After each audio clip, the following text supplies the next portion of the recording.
There we go.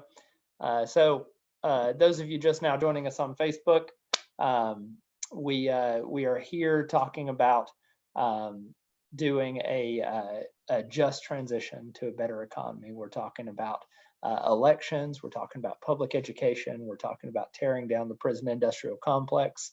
Uh, we have Dasha Lundy here with us, who is running for election. She won the Democratic primary. She's running the same election we are. It'll be on August 6th, 2020. Again, Kim Spoon will tell us all about how you can show up and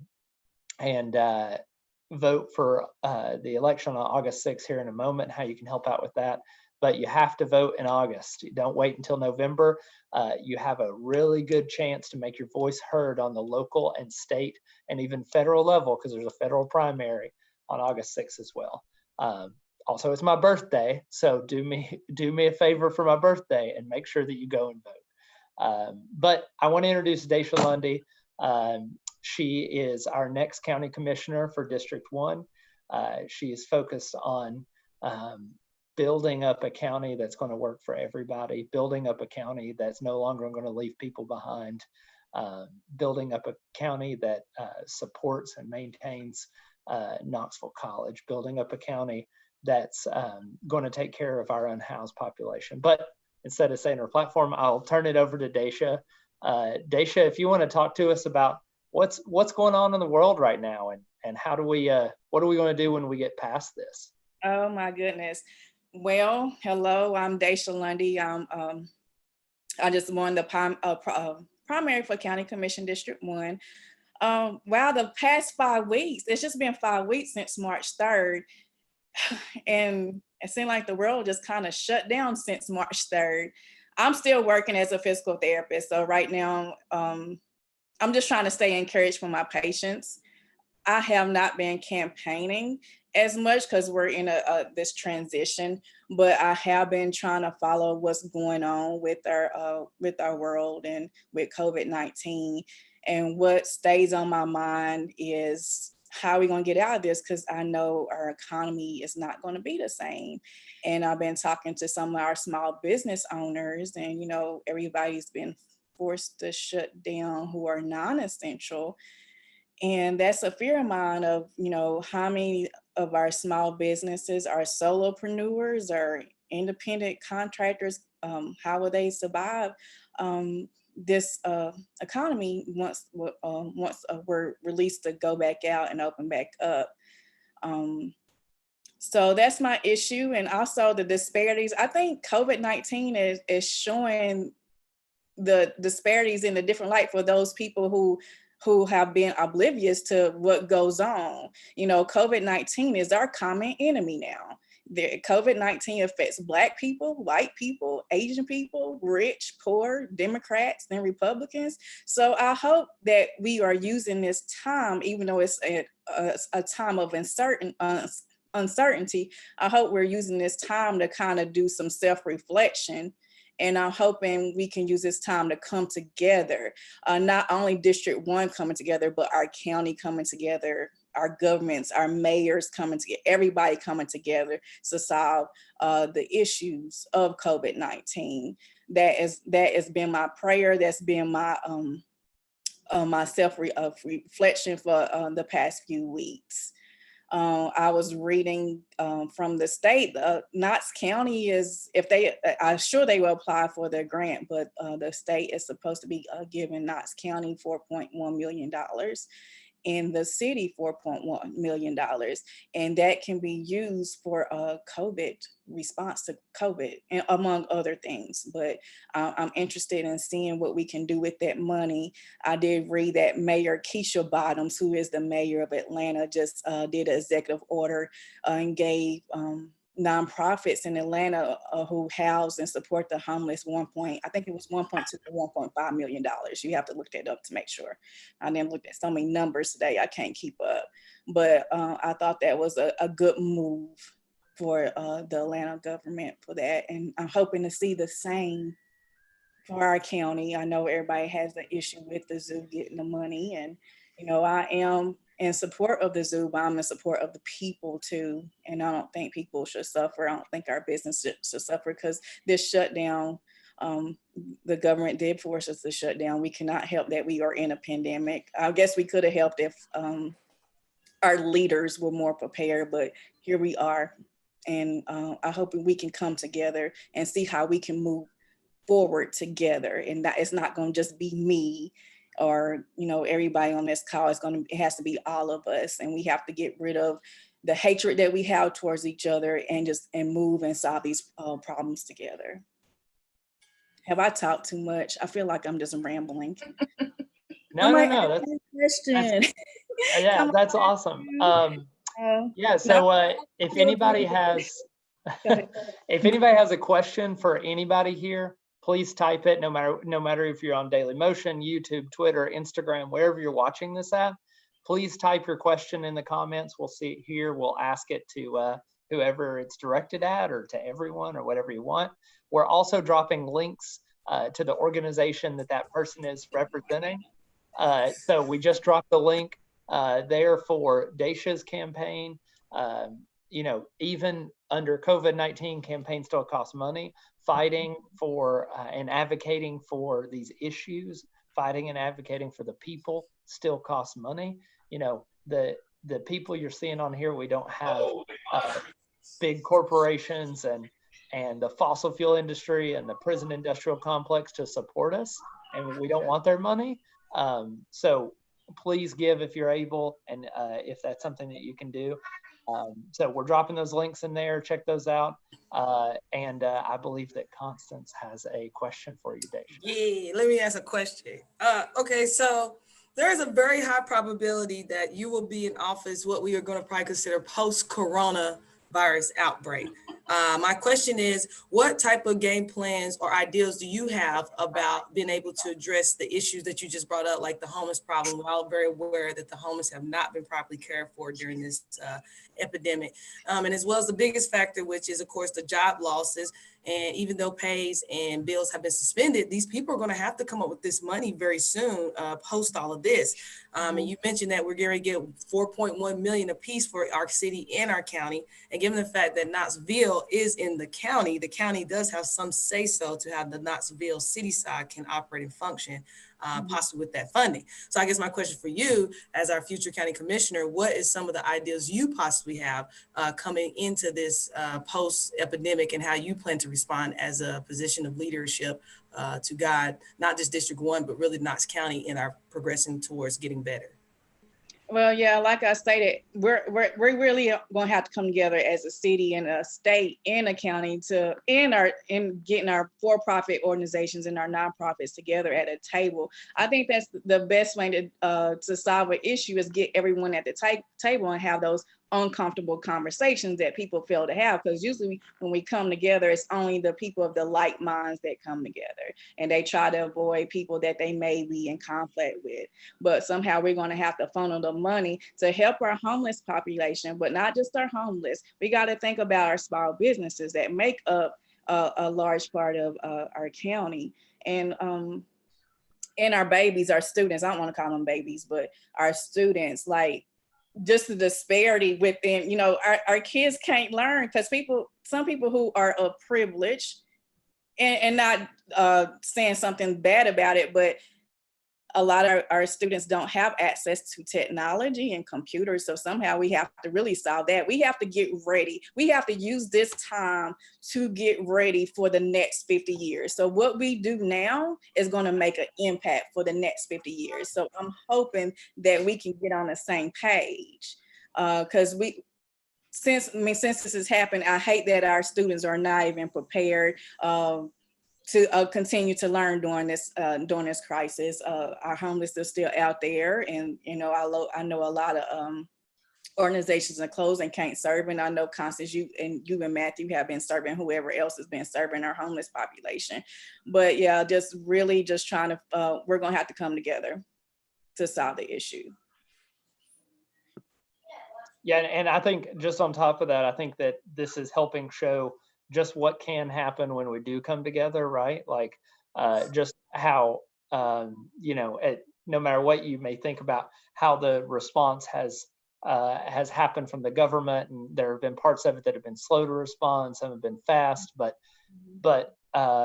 in the end, when people actually finally do come together, we can take care of, self-employed people that are out of work. We can take care of gig workers that are out of work, and we can start delivering programs, and we can say, look, we as a society have the ability to care for people.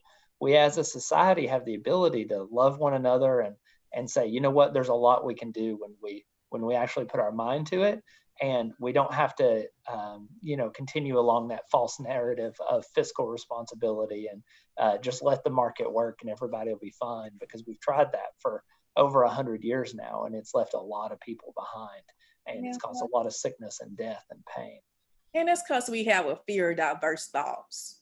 You only comfortable in your own tribe, and we have to get out that tribal mindset, to help solve these issues. And you have to be comfortable with sitting with somebody that doesn't look like you or might not have the same background as you, and they may include having a homeless person at the table who can speak better to homelessness to the person who's experiencing it, and we have to get to that point, because I think we try to solve these issues, but the person that it affects, we don't invite them to the table because maybe we're too scared to really address the true issue and get to the root cause of the issue.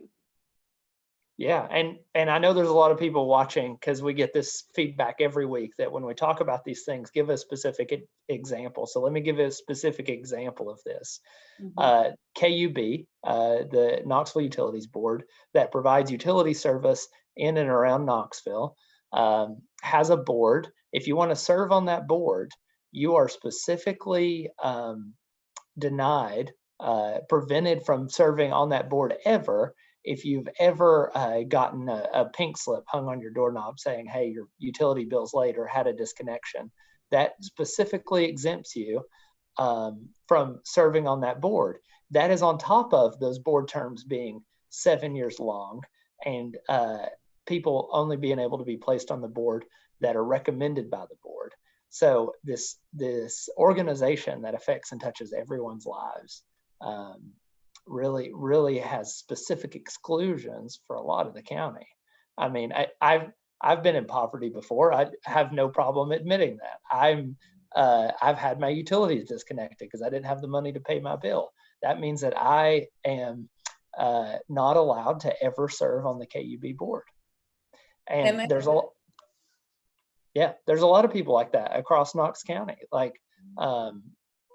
And that's a specific example of maybe a person that has had a utility disconnection should be there and talk about what it's like and talk about why it happens. Talk about how we can better serve people, how we can say maybe we shouldn't charge you wastewater charges if you're just got water there for a community garden, or these little specific things that actually exclude and harm people. But for a lot of people across the county, they may seem like small, minuscule issues. But yeah, we got to get rid of that stigma, just because you had your utilities cut off before doesn't mean that you're a bad person, or, you don't belong, your voice don't belong. And, everyone's voice is valuable. And we have to get into that mindset as leaders, as government leaders or whatever, that everyone is valuable. We may not agree, but everybody's voice and every person is valuable. Absolutely. So again, I want to just remind everybody watching, if you have a question, post it in the comments. We'll ask it here. And we're going to be dropping these links to support the speakers and artists that are on the call today. So now let's go from District 1 to District 2. We have Courtney Durrett with us. She is running for County Commission District 2. And I'm going to let her introduce herself and talk about why she's running and what she sees as things we can do coming out of this crisis for when she takes office. Go ahead, Courtney. Hey, Courtney. I'm muted, sorry. I have kids running around, so I was trying to keep it quiet. Look at you in your cute t-shirt. Oh yeah, thanks. I have a box of 30 and have been unable to give them out since we can't go canvassing. Yeah. So I've been wearing it a lot to get my money out of them. like Matthew said, I'm Courtney Durrett. I'm running for County Commission for District 2. I am a former teacher, current substitute, current neighborhood leader, worked for the Office of Neighborhoods, planning the neighborhood conference, which since has been canceled because of COVID-19. So yes, this is a very interesting time. I am now a homeschool teacher of a 7 and 5-year-old. You know, we're all in this time. It's so unusual and strange, and we're all treading these waters together. It's very interesting, to say the least. But you know, some things. Luckily, I do have an education degree, so when it comes to teaching my kids, granted, mine is for secondary education, but you know, it's all the basic kind of curriculum, not necessarily policies, but just methodology and that sort of thing. And so that's helpful for me to be able to teach my kids. However, I do understand, like Dasha was saying, you know, our schools aren't equipped to give our children the ability to access things online. And I hope, like while it is a strange time and it's unfortunate that people are getting sick, we can learn from this. I am a history teacher, and you know, we should learn from history. Unfortunately, our pattern has been that we have not necessarily learned from things in major events in the past, but this is something brand new. Hopefully our school system will learn from this and make steps available, make the steps to make these things that are necessary available if this were to happen again. I'm running for county commission because, well, education is first and foremost on my platform, and making sure things are equitable. Before I stopped teaching, I stopped when I had my daughter in 2013. I stopped full-time teaching, let me rephrase. I taught at Austin East, and before that I taught in Clarksville, Tennessee at Clarksville High School, which is equivalent to, I would say, Bearden or West. And so, you know, and before that I did my internship at West when I was getting my master's. And, you know, I've been through a lot of different schools and different socioeconomic statuses for students, and just seeing the different ways that the school system's handled equity and that sort of thing. And we really need to focus on that. It has kind of fallen by the wayside. I mean, I even had a principal say, and I won't say where, but he told me, do not assign homework because they're not going to do it anyway. And that, you know, if we set our standards low, they're just going to live up to where we set them. And we need to have that full force of expectation, but also the equity and making sure everyone is treated the same, regardless of their home life, you know. And so that's a main reason I'm running for District 2 is the education piece. But also my undergrad is political science, and I've been involved in government since I was young. My dad ran for school, was on Knoxville City School Board when I was in first grade, same age as my daughter now. And you know, government needs to be transparent, and it needs to be for the people. We have gone down this path of the good old boy system, and it's time for that to change. And that's, I'm here to stir the pot a little, really, is why I'm running. So if we're both elected, then we're gonna start a riot. Did I say that on Facebook? I'm sorry. Sorry, Matthew. I can't hear you. You might need to mute me. You can say we can start a riot. That's fine. Like, absolutely. A lot of these things need we're only going to get if we all band together and organize. And That's right. It's not necessarily right. It's safe, but like I said, sometimes we have to have those uncomfortable conversations. It's exactly right. And as a teacher, when I was told to not give the kids homework because they're just not going to do it anyway, I about lost it. But at that point I wanted to keep my job, so I couldn't say anything. But now I'm going to be in a position to where I can make sure that doesn't happen.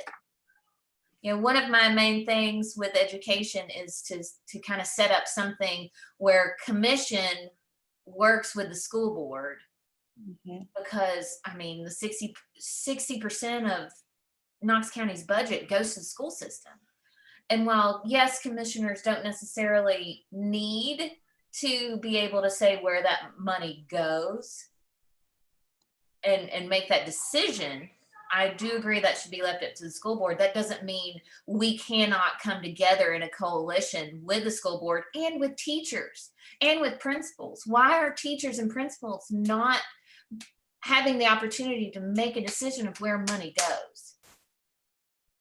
That's kind of an open-ended question. It's kind of a rhetorical question. As a teacher, I want to know where the budget, I want to have a say on the budget items, the big ticket budget items. What if I have this fantastic idea and, I just need a little bit of money to see if it works. And if it works, let's do it through the whole county, through the county. Good ideas come from everywhere. It's not just from elected officials. It's really from the people that are doing the work. Right. And county commission, the makeup of county commission right now is not representative of the people doing the work in Knox County. And that's why it's time for a change. That's why I'm running. Absolutely. Again, we have links to support Dasha and Courtney's campaign. Please click on those and donate if you are able. And also we're going to be on here, drop a question and we'll ask the question. Right now, I want to turn it over to Ricky Mitchell, who's going to perform for a little bit. Ricky, welcome. And we'll turn it over and just kind of let you take it from here. All right. Well, I didn't really have a whole plan for this. I actually missed the email for the invitation, so I'm in pajama pants right now, but I will get the instrument. So just a pre-warning for everyone. I won't tell you that that's not the normal state of me being in my house, but I'll at least make the excuse. So you want me to just go ahead and go into some things? Or... Absolutely. Yeah. If you want to, go for it. And we'll drop the links to support Ricky as well. Please do that. So take it away. Okay. Well, first of all, I want to say just a quick thanks to Kim for inviting me to be a part of this whole thing. She is a wonderful person.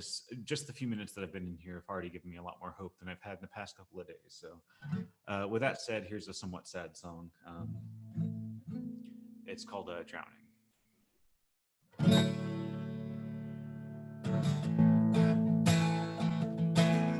Don't fill me up, for I am not empty.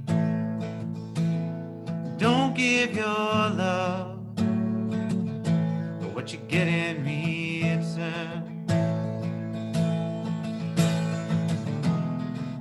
'Cause I can't sweep you off your feet if you're not standing on them first. Tie my hands to lovers' cross, if it'll help you justify your me as you try and take what you never lost. And little did you know, little could you see, I'm drowning in the water, I'm drowning in the water you think I walk on.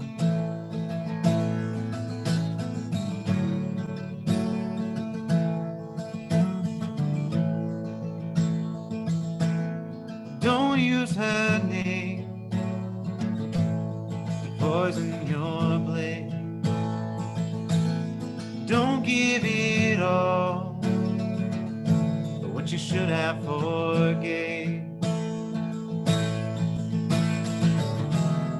'Cause I can see the other side of this love you're giving me now. Tie my hands to the lover's cross, if it'll help you justify your need, as you try and take what you never lost. And little did you know,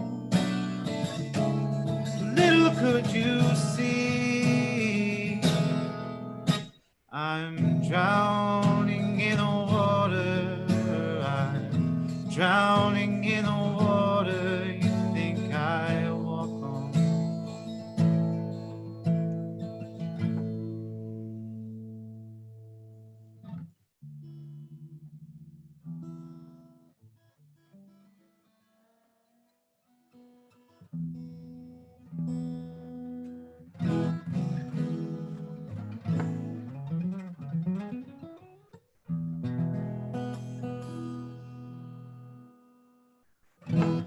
I'll teach me to put my guitar away in a weird tuning. Maybe a little bit more relevant to what's been going on recently. This is a song that I wrote about sort of feeling alive in a town that seems to be working against you at every turn, and how that somehow you can find opportunity in the fact that there is no opportunity. I'm not sure if I stand by it quite as much as I did when I wrote it, but it's a song called Soul.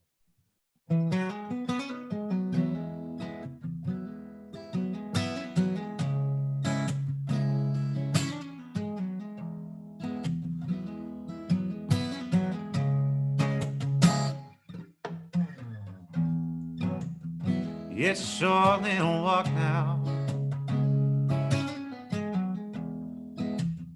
to the end of the road. Been walking here since I was young, I'll be walking when I'm home.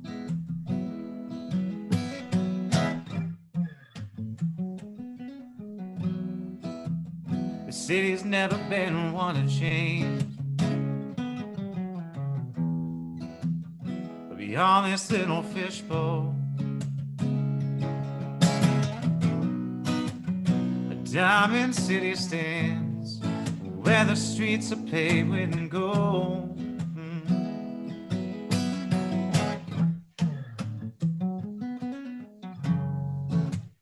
And oh, I wish it were so. I'd be on up out of here and on to something.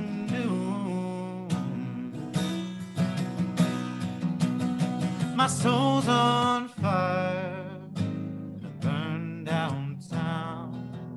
My soul's on fire, burn downtown.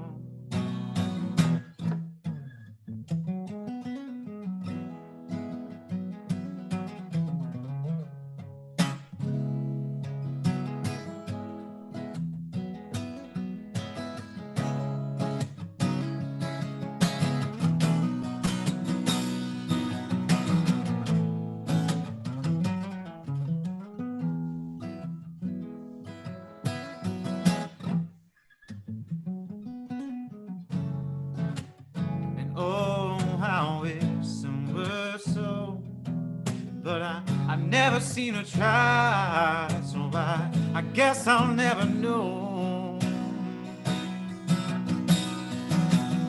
My soul's on fire, burn downtown. Soul's on fire, burn downtown.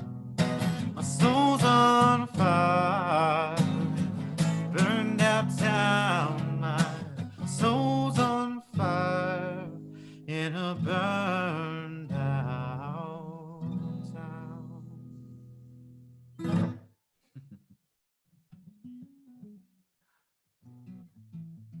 Let's say a couple more. Is that I'm not sure what my timing is on this whole thing. Yeah, that'd be awesome. Okay, just don't want to overstep anything.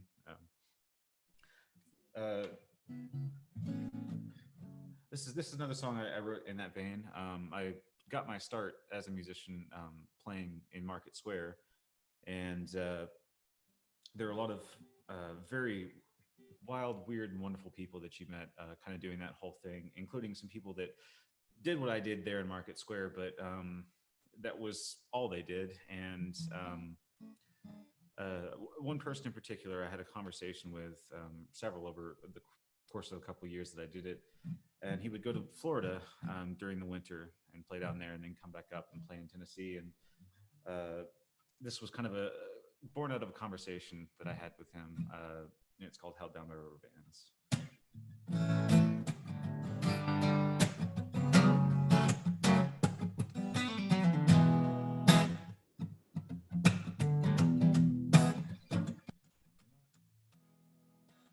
Wandering the streets downtown, my feet hurt from getting round and wandering. I wonder where I'm gonna go when that summer heat turns to winter snow.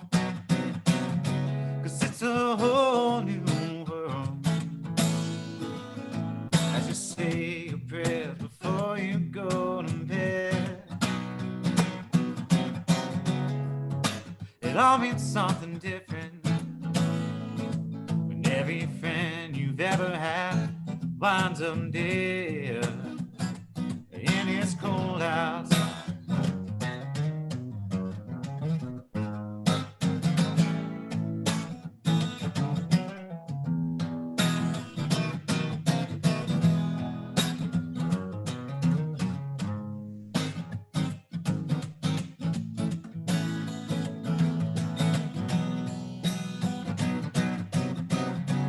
It's a whole new world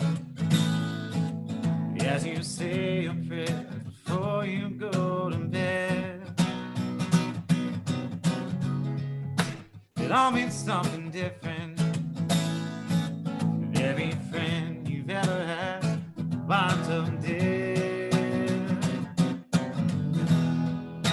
If there was something I could do to put no one through what I've been through, you know I would, yeah.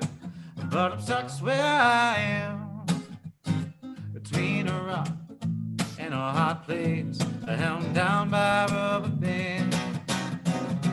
'Cause it's a whole new world as you say your prayers before you go to bed.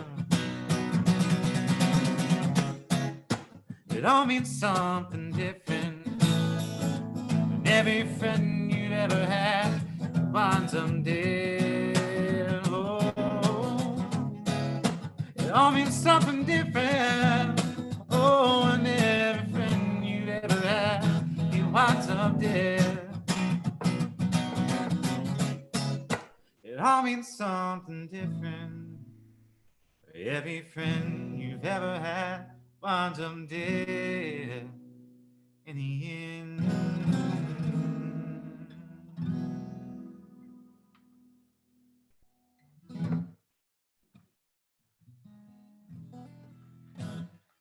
So I guess as a final one here, sticking in that area, this is a song called Last Night in London, and it's about none of the things that the lyrics say it's about.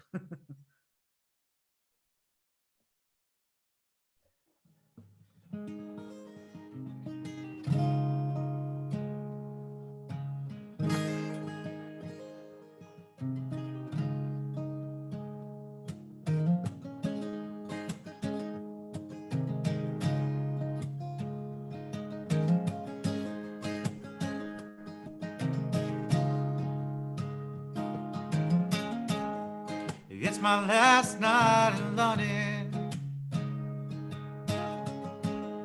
I got a smile that just won't last. No, I'd like to say I'm above it. No, no, I don't move on that fast. Faces of the passers-by won't help me understand why I'm searching for the memory and who I am. 'Cause I guess London's not my kind of town. Nowhere's ever brought me down quite so far. I guess London's not so far away from home. I'm coming home.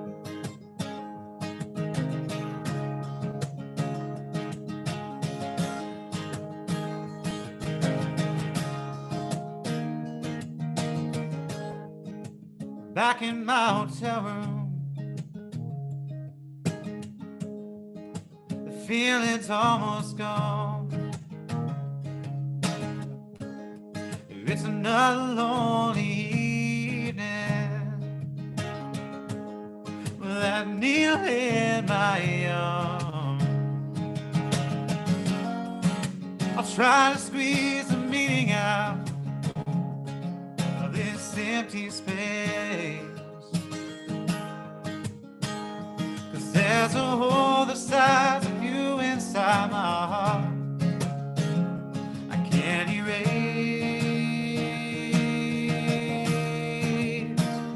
'Cause I guess Lundy's not my kind of town. Nowhere's ever brought me down quite so far. Lundy's not so far away from home. Lundy's not so far away from home. I'm coming home. I'm coming home. Yeah. Well, I'm coming home. Well, I'm coming home.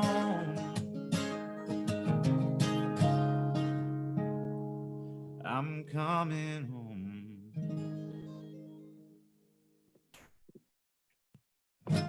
Thank you so much, Ricky. That was awesome, man. Thank you for having me. Excuse the pajama pants one more time as I put this away, but thanks again so much for having me. Yeah, no problem. And please go and support Ricky. We dropped his Venmo into the comments. Thanks again for coming, man. We really appreciate that. Now I want to introduce somebody who needs no introduction. Miss Constance Every will be the next one to take the reins of our conversation here. So take it away. Thank you, Matthew. So everybody's kind of gave a short introduction to themselves. My name is Constance Every. I'm the founder of two pretty progressive nonprofits here in Knoxville, Tennessee. One of them is Sleeves for Needs, which is our 501c3 social service organization. If you haven't seen us, we have been out here on ground zero of coronavirus response since it started on March the 13th. I think is when it officially came into effect that it was in the United States. And roughly about a week later, it was actually deemed in Knox County, Knoxville area. We started moving to our quarantine statuses, which immediately made us have to respond to some of our most vulnerable demographics, such as our elderly, disabled, some of our single mom homes who have children and had to decide between work and how they were going to maintain their homes and other things, as well as the fact, the homeless, of course, is also a big issue that we have definitely been hammering very heavily on with our local officials about how we're going to address their particular needs and their problem. And the other organization we have is Black Coffee, which is our 501c4 social justice organization. And that is the platform that we kind of use to support our social service organization when they come across the issues like homeless and how we're going to advocate and make sure that those voices and concerns are heard. So today's rally for me is no different nor anything as unusual about my complaints or concern. We just had a city council meeting a couple of days ago, and I did attend public forum. We finally got it set up where we can all go into public forum. So if you didn't know that, Knoxville City Council does have a way for us to now have public forum through our virtual platform. And in that meeting, I made sure to make it aware that even though Glenn Jacobs has failed in many ways as our county mayor and has not stepped up to the plate and really used his executive power that he has under emergency order that he can be using right now without any permission from anyone whatsoever. Hold on, I'm sorry, y'all. Hold on. Hello? Okay, well, just park. Yeah, just park in any of them and then just put your handicap tag up and you don't have to worry about it.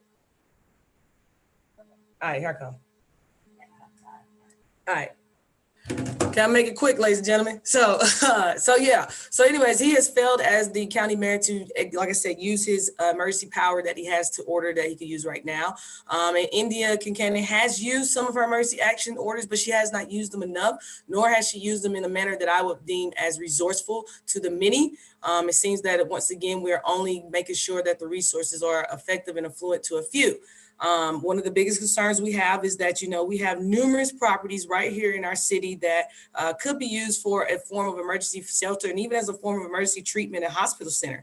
As I advocated city council meeting, why are we not using East Town Mall? I rode past the mall the other day and it's completely boarded up. The reality though is that the East Town Mall square footage of space is large enough that you can have an area set up for intake and testing, a space for quarantine and treatment, and even for space that is for recovery, healing, and out the door. It's no excuse to not use the East Town Mall, and you can even provide housing there.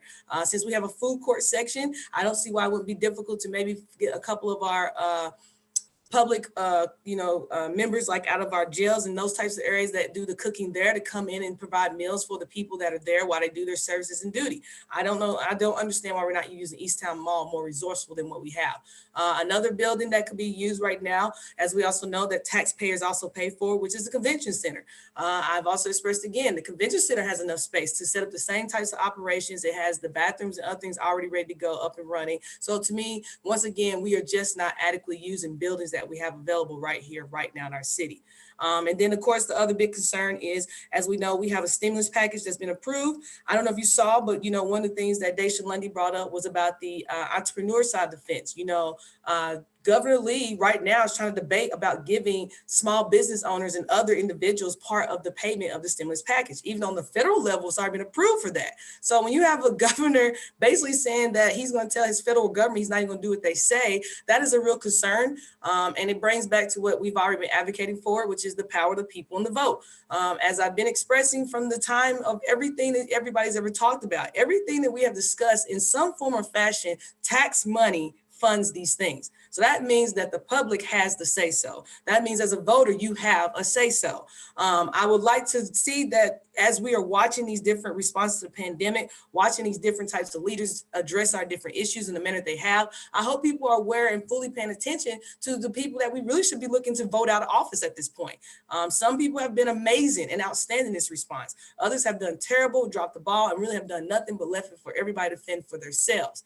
But at the end of the day, poor leadership is direct reflection of the people who put us in power, who puts us in charge, which is the voters. So the reality is that voters, you have to do better. You have to do your part. You have to be aware and conscious of who's on what platforms, what they stand for, how they spend our tax dollars to support or not support our needs. And if they don't do what we feel like is adequate or functional for our basis of being the one that hires them for their work, then we have a job as voters to remove them.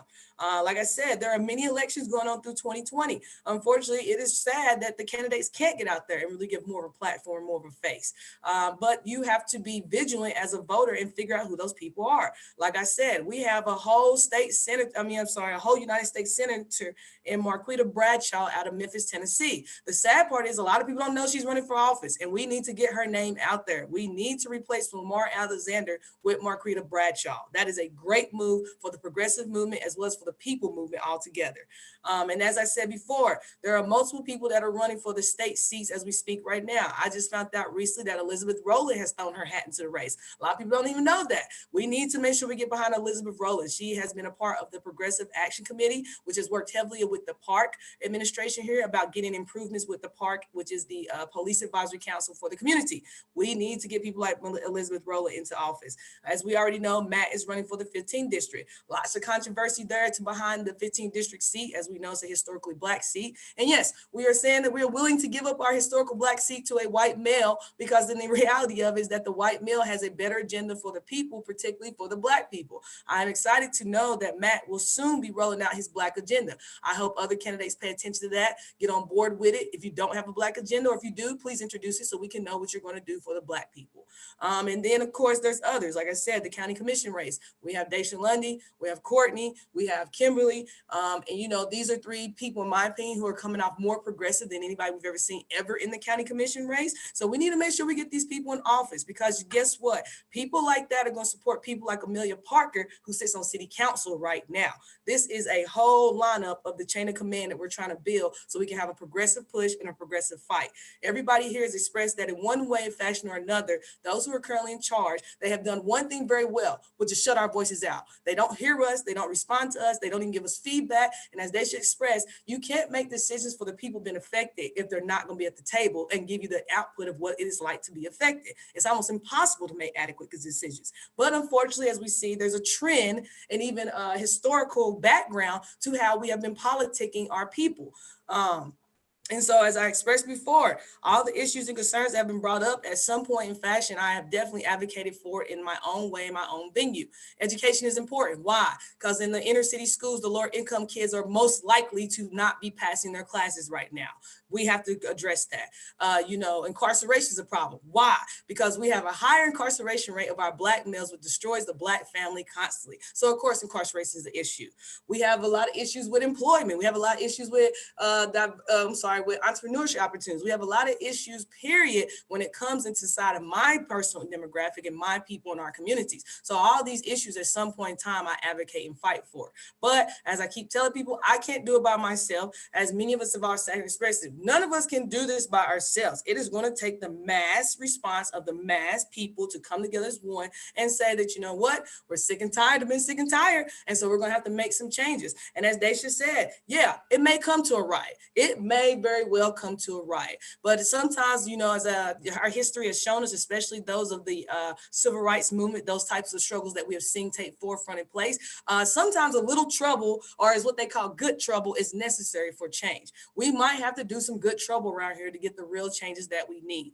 You know, one of the other things that's coming up for election, you know, like I said, we're rolling into 2020 and we're coming right into 2021. There are 4 big races in 21 that I feel like if we can get the right people in those seats, we can even be more progressive and even more effective in our movement and outreach of what we're trying to do, which is create, as David Hayes already coined for us, a Knoxville for all, which is we have an opportunity for our DA seat. You know, Charmaine Allen seat comes up for election. Tom Spangler for sheriff comes up for election next year. Of course, the districts and District 1 that David's running for, District 6, that's Gwen McKenzie's coming up. Lauren Ryder district is coming up. So there's several races still coming up in 21. This does not stop. This only has the ability to gain momentum and become better. But again, it's on the responsibility of the people. So my biggest advice to the people right now, pay attention. Look at what's going on. Look at how your leadership has or has not effectively addressed the issues and concerns under just coronavirus. Again, as I've told you before, coronavirus did not create homelessness. Coronavirus did not create job loss. Coronavirus didn't create the 42% poverty rate that we have right now in our city. Coronavirus exploited this problem, is what happened. We never did anything to address it. We never had a game plan for it. And then when something happened that actually forced us to have to respond to it, guess what? We didn't have anything ready to go because we never made an issue or concern about it in the first place. So I say again, Knoxville, Knox County, pay attention to your leadership. Look at how poorly they have handled that. Listen to these candidates that are on platform willing to run for office now, telling you what they are willing and can and cannot do. And if you feel like they can or cannot do something, challenge them to that. Find your own laws and loopholes to the game and say, well, why you won't do this or why you cannot do this. Because under the state law, under the constitutional law, under our local charter law, you have the ability and power to do X, Y, Z. And again, as it's already been expressed about as also by Dasha Lundy. Give the money to the grassroots organizations on ground zero. We're the ones that are doing the work. If you're not willing to come out the door and do the work, at least help us by giving us the money and the additional resources that we need. I would love for Courtney to call me and say, hey, I got a bunch of trucks I'm not using. Do you want to borrow a couple, or can I issue some drivers and trucks to you to help deliver the groceries and other outputs you're putting? Next Step Initiative. Like I said, Dick's Sporting Good.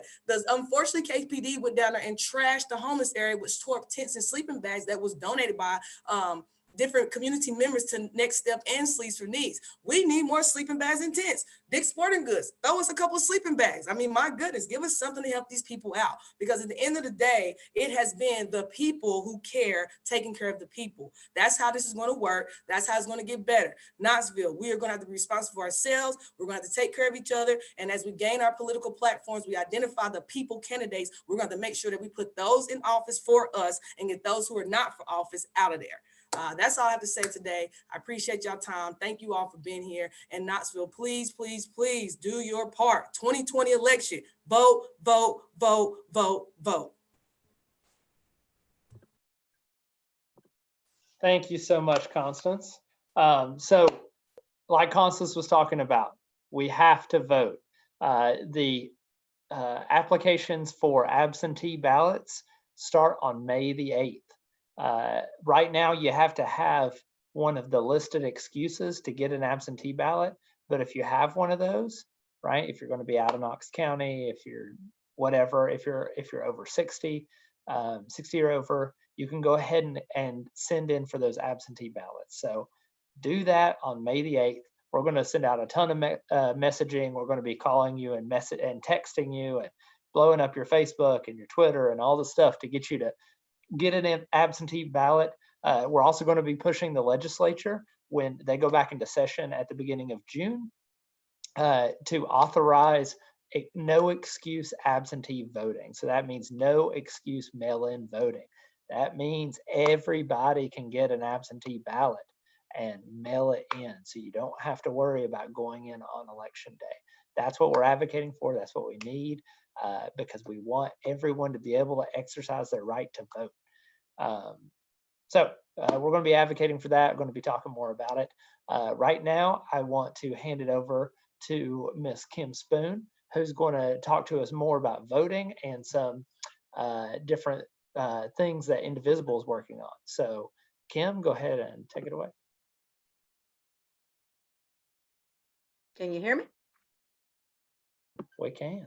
All right, folks, the Tennessee elections, the federal elections are under an unprecedented threat in 2020. The pandemic is exposing some crippling deficiencies that we have in all of our systems here, the deficiencies in our healthcare system, our safety net systems, and especially our financial systems. The sheer incompetence and immorality coming out of the White House concerning this response to the coronavirus, two things are happening. The crisis is actually getting worse, but secondly, they're taking advantage of this moment during this pandemic to further their far right agenda, and they're suppressing the vote. Look at Wisconsin.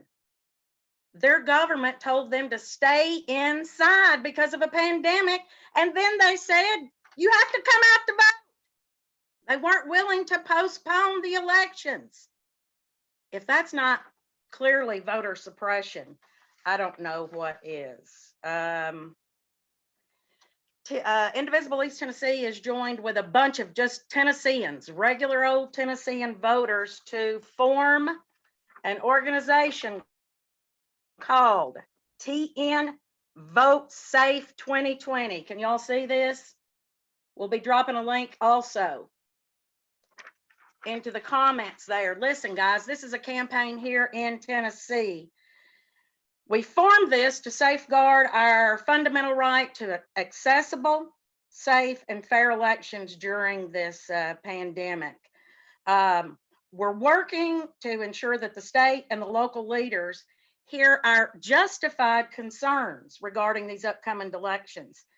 We're going to demand that our leaders adapt Tennessee election policies and procedures effectively and quickly.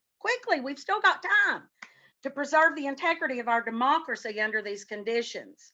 We've already sent a letter to Governor Bill Lee, Lieutenant Governor Randy McNally, Secretary of State Trey Hargett, Coordinator of Elections Mark Goines.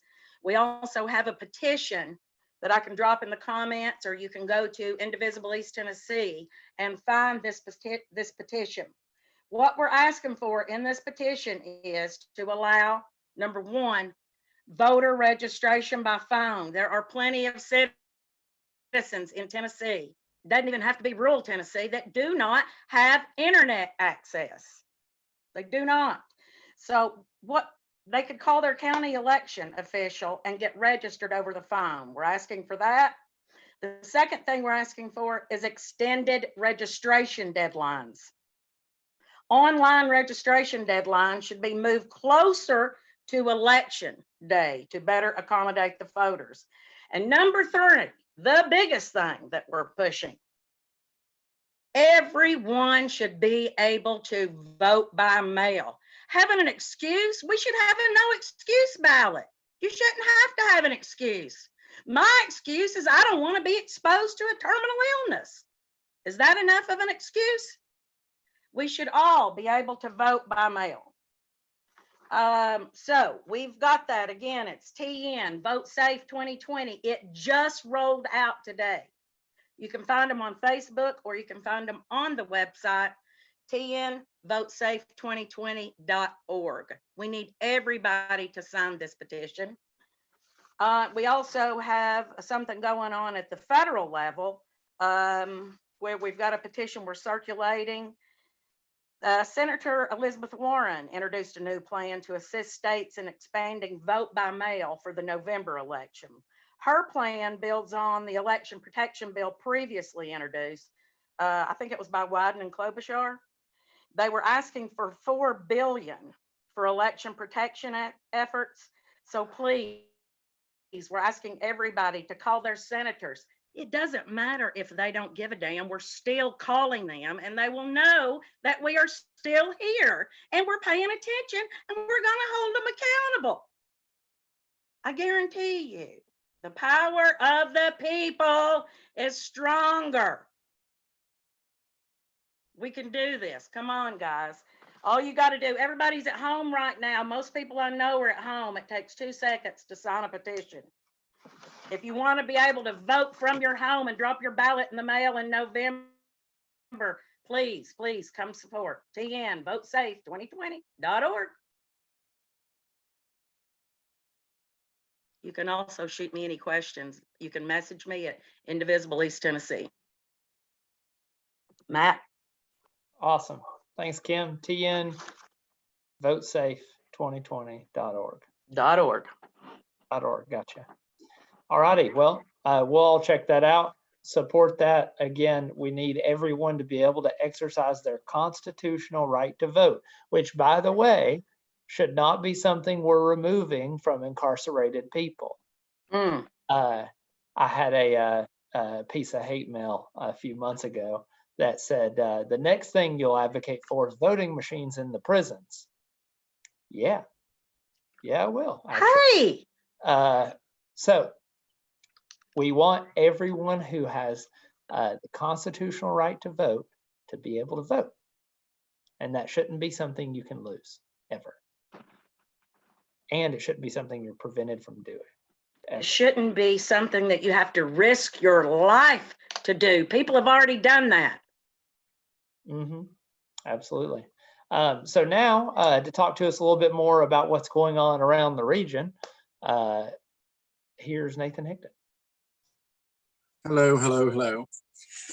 With Indivisible East Tennessee as well, something big that we are trying to do, and we'd all discussed about having the county commission candidates on, because as I have discussed with so many candidates who are running in this cycle, especially down ballot candidates, transitioning to virtual campaigns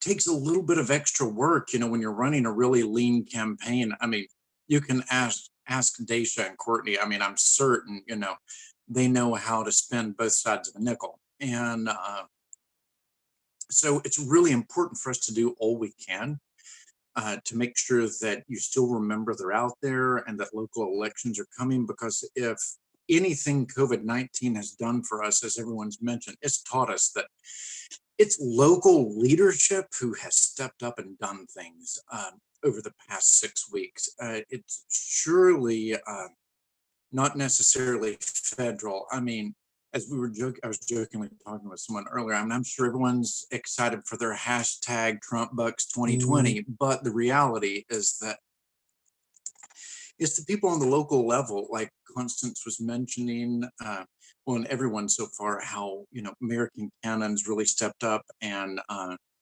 you know, well, I guess the Knox County mayor has done some things too. And so all that's to say is we really wanted to give some lift to candidates and spotlighting them. And so something, you know, that as we continue to come down the pike, Indivisible is going to be pushing forward state house candidates such as Matthew, and state Senate candidates as well. And we've had some on already. And one of the big things that I want to highlight and remind folks with the importance of getting to hear from these local level candidates is they can share with you what they see from the particular job that they're seeking could do differently. You know, I know it's all hypothetical, but to be able to point out, like, you know, maybe should the state legislature have rated education funds and funded Governor Lee's pet project, $41 million for ESA vouchers for private schools, while we're dealing with the fact that kids in public schools are having to be taught from home, and that rural internet in rural school districts is really problematic. So we're expecting kids to learn from home, yet they don't even have the basic tools to be able to do so. That might be a problem. Or having, you know, folks in the General Assembly actually advocate for better health care, because, you know what, Tennessee's #1 in medical bankruptcies. It's also #1 in rural hospital closures. I think it was last week we had in, I think it was Decatur, between Knoxville and Chattanooga, right here in East Tennessee, had yet another rural hospital close. And yet we are wasting over $3 million every single day, at this point to the tune of over $7 billion. That was billion with a B. $7 billion we have lost by not expanding Medicaid in the state of Tennessee. In the midst of a global pandemic, the state legislature couldn't care enough about you to expand Medicaid. Governor Lee couldn't care enough about you to sign an executive order right now to expand Medicaid, but he sure can shake that $41 million out of the budget. The TANF funds, last I checked before they threw more money in it, had $732 million. With, you know, here are these rainy day funds. What is this? This is a deluge, folks. I mean, it doesn't get any rainier than this. And yet, this is what they're doing. And so all this circles back to us wanting to highlight these local level candidates, you know, county commission, especially people who are working hard for you, people who are wanting to run for the General Assembly, the state house and state Senate, people who want to do better than what the folks are currently not doing for you. And so we want to raise them up, so that you can hear more about them in this time where they can't be on your door knocking. We can get them right into your home and you can hear what they have to say, so that despite the fact that in normal society before this, we could never get candidates from the GOP to show up for town halls. Well, it doesn't matter now. We can get right into your living room or wherever you're watching this stuff. So it really excites us that the virtual campaigning can help us actually to bring candidates and levels of candidates you would never tune into before, who you might have an interest in as you're realizing the absolute breakdown of leadership in local politics. So that's all I've got for you this week. Thanks everyone for tuning in. Tomorrow's Good Friday, and for those of you who do participate, I hope you have a good Easter weekend. And anyway, thanks so much. And visit us on Indivisible East Tennessee's Facebook page. And you can always, as Kim mentioned, you can always reach out and email us. It is indivisibleeasttn@gmail.com. So thanks so much, Matt. Awesome. Thank you so much, Nathan. Today has been amazing. You've heard from some real champions of progress. You've heard from a great artist. We have an action item. You have 2 action items, more than 2, actually. You need to do the following things. Let's not even count. Go to tnvotesafe2020.org. Sign up to help out with that. Kim's got it there. tnvotesafe2020.org. Sign up to help there, get involved. We need to make sure everybody can vote, because if people can't vote, then we can't do anything else I'm about to talk about. We can't get Dasha Lundy elected to county commission. We can't get Courtney Durrett elected to county commission. We cannot tear down the prison industrial complex. We can't expand healthcare coverage and access. We can't have fully funded public education. We can't have a good raise for teachers. We can't pass a Tennessee Green New Deal unless you go vote, and unless you're able to vote in a safe manner and not restricted to vote based on who you are, where you're from, or what your status of conviction is. So please go get involved there. We also dropped in the comments, we dropped in links to support Dasha's campaign, links to support Courtney's campaign, links to support our campaign. Please go send some money on Venmo to Ricky for being an awesome artist. All that is in the comments on our Facebook page and other platforms that we're streaming this on. So if you're watching it somewhere, those links are in the comments. If you have any questions, want to give any thoughts, please reach out to one of these campaigns on your own, or send them to us, and we will definitely get you in contact. If you need anything right now, please reach out. We are working with several nonprofits, including Sleeves for Needs, to make sure that people are taken care of, to making sure that those needs are met.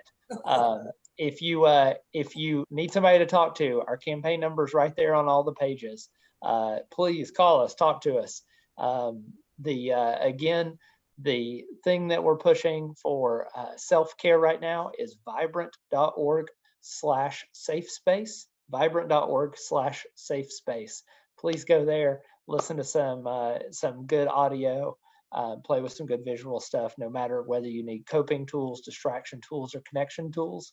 It's all right there on vibrant.org/safespace. If you need anything else, let us know. Thank you all for watching tonight. Thank you, Dasha. Thank you, Ricky. Thank you, Courtney. Thank you, Kim, Constance, Nathan. Normalize the mask. Constance has an awesome mask there. So please stay safe out there. Stay at home if you have the privilege. If you have to get out and go to work or go shopping, please mask up.